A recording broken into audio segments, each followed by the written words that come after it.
Bonjour, c'est Cryptolyse. Aujourd'hui, on va parler de Theta, la crypto-monnaie de la blockchain Theta et du Theta Network. Alors, Theta, c'est un projet qui a été lancé notamment par le fondateur en tout cas un des fondateurs de YouTube, donc quelqu'un qui a quand même de l'expérience, et qui a l'expérience en quoi? Justement dans l'entertainment et dans la vidéo, la gestion de la vidéo.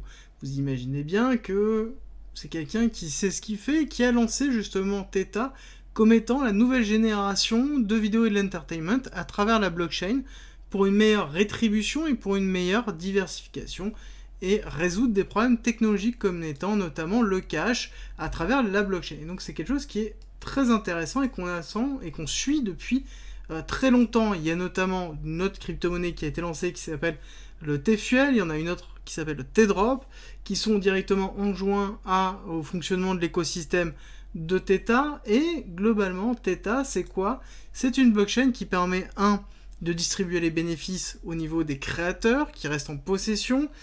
Forcément, les publicistes et les publicitaires vont avoir accès directement à plus d'informations, ils vont pouvoir sélectionner directement, mais pas que. C'est aussi la réponse à une problématique claire de complexité, de coûts au niveau de l'infrastructure du déploiement d'une société comme par exemple YouTube. Globalement, ils veulent proposer une alternative à ça. Donc on compare à YouTube. Et pour ce faire, ils utilisent la blockchain pour pouvoir tout simplement faire en sorte de décentraliser les CDN, donc c'est-à-dire tout simplement le cache des vidéos, où se trouvent les vidéos, et ça permet de voir en fonction qui, à proximité de vous, peut avoir le cache et peut vous le distribuer de façon totalement anonyme, sans forcément avoir à gérer tout ça et de façon automatisée. Donc c'est quelque chose qui est excessivement intelligent dans le concept et a priori qui fonctionne très bien par rapport à ça. Et dans ce que l'on effectue notamment, voilà, ils expliquent tout le schéma, leur site est très bien fait, je vous invite à regarder notamment, et on est récompensé notamment en TFUL, donc qui est la deuxième monnaie de ça. Donc c'est très important de comprendre le processus derrière. Mais pour aller plus loin, Theta c'est bien plus, c'est globalement tout ce qui est de l'entertainment. Et ça c'est vraiment vraiment important, c'est que leur roadmap et globalement ce qu'ils ont envie de faire, ça va bien plus loin que juste créer des solutions pour gérer de la vidéo décentralisée ou du streaming, c'est pour modifier notre consommation et notre façon de gérer l'entertainment en général. Et je trouve ça déjà super ambitieux, mais l'équipe en tout cas derrière, elle est solide. Par contre, il faut qu'ils délivrent à un moment donné, et c'est aussi cette année au niveau de la roadmap qu'on va attendre beaucoup de choses derrière. Donc voilà, le T-Drop qui a été lancé en février 2022, donc il y a pas mal de choses, et on voit que Theta monte au fur et à mesure, tout simplement. Ils sont 35e, alors ils ont monté encore un tout petit peu au niveau de DeFi Lama, donc globalement c'est la totalité des fonds loqués sur tout simplement leur écosystème, donc c'est très intéressant. Donc comme je vous disais, on a une roadmap qui est assez importante. Alors on n'a pas encore le Q3 et le Q4, mais ça ne devrait arriver. Mais donc du coup on a la Beta Live Experience Video Streaming Media Platform qui devrait être lancée en Q2, donc ça on va vraiment tout simplement le suivre, et on va avoir derrière surtout le Beta NFT Based Vidéo Platform. Donc ça veut dire que là on va avoir des NFT gérés par rapport à la plateforme vidéo. Donc là ça m'intéresse vraiment de voir comment ils vont gérer ça. Il faut impérativement que ça se passe bien. Et là-dessus on va avoir vraiment, je pense, beaucoup de nouvelles cette année. Et si tout se passe bien, je pense que ça va être une très bonne année pour Theta. Rejoins-nous sur Discord. Tu y retrouveras notamment ma stratégie d'investissement qui est disponible gratuitement. Je montre comment je construis mon bag, le fonctionnement de mes optimisations, quand acheter, quand vendre, tout pour éviter justement les principaux pièges. Si tu aimes mon contenu, like, partage et abonne-toi, ça m'aide énormément.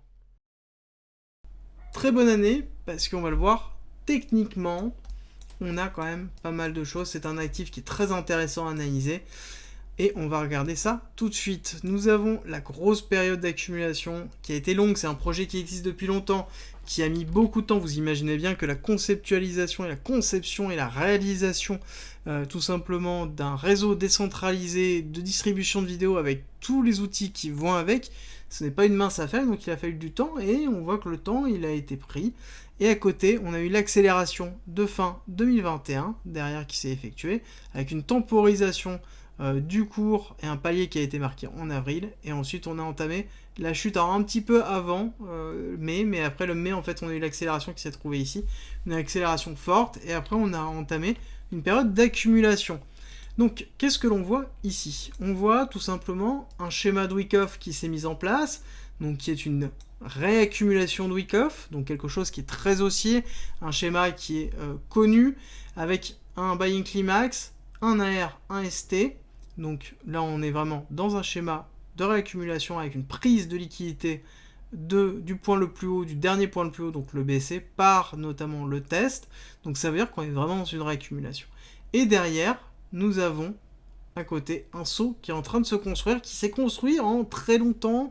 On va regarder rapidement à partir du moment où on est descendu là, mais voilà, en quasiment un peu plus d'un an. Donc, et là, on est potentiellement dans la fin de ce saut-là, et on va essayer de voir un petit peu pourquoi. Donc, ensuite, une fois qu'on a fait le saut, qu'est-ce qui se passe? Ce que l'on attend, c'est lutter. Tout simplement, lutter, donc c'est-à-dire quelque chose qui va faire un nouvel ATH pour prendre la liquidité du ST. Donc on attend, par rapport à la redistribution de Wyckoff, tout simplement, un nouveau sommet, et donc derrière, dépasser le sommet actuel des 16 $, donc trouver un θ au-dessus de 16 $. Et c'est ce que l'on attend, ce qu'on est en train de voir dans tous les cas, étant donné que sur cette partie basse, nous avons un autre schéma de Wyckoff qui se met en place, qui est une accumulation qui porte bien son nom, qui est accumuler un maximum de tokens, et justement on a l'ESC, donc l'arrêt de la tendance baissière qui s'est marqué ici, et ensuite on a eu tout simplement les travaux d'accumulation, tout simple, voilà, l'ESC ici on rachète, donc forcément il va y avoir une poussée du prix qui va être effectuée, on va attendre que le prix redescende, on réachète dans cette zone là, repoussée du prix, on attend que ça redescend, on teste, pareil, et ainsi de suite. Donc on travaille de cette façon-là pour pouvoir accumuler un maximum, et c'est le principe tout simplement des schématiques de Wyckoff. À côté, nous avons dans cette accumulation le STB, donc la prise de liquidité du SC, donc on est descendu plus bas, on a fait un nouveau plus bas, qui a été tout de suite ravalé, donc une très belle accumulation derrière.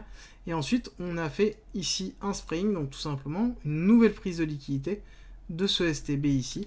Donc c'est-à-dire que là, on est dans la fin de notamment la construction de cette accumulation, une fin qui devrait justement pas tarder à se clôturer, même si potentiellement on peut aller encore un petit peu plus bas, étant donné que nous avons ici travaillé une zone qui est le 272, qui est globalement la prolongation de cette impulsion baissière, cette grande impulsion baissière ici, tech, jusqu'à la R là, donc vraiment la première impulsion suite au ST, la plus grosse impulsion baissière qui a déterminé ce mouvement ici. Et on voit qu'on est 272 dans les 2 $. Si on regarde ici, dans ce petit mouvement qui se trouve ici, on revoit encore une fois une nouvelle schématique de Wyckoff, qui est une accumulation, avec un SC ici, AR, et donc là, on a fait un ST. Donc ce que l'on attend ici, c'est un deuxième AR, on attend de prendre la liquidité sur ce niveau-là, et je pense qu'il est possible qu'on ait une mèche qui aille chercher ce niveau pile-poil aux 2 $ pour pouvoir repartir.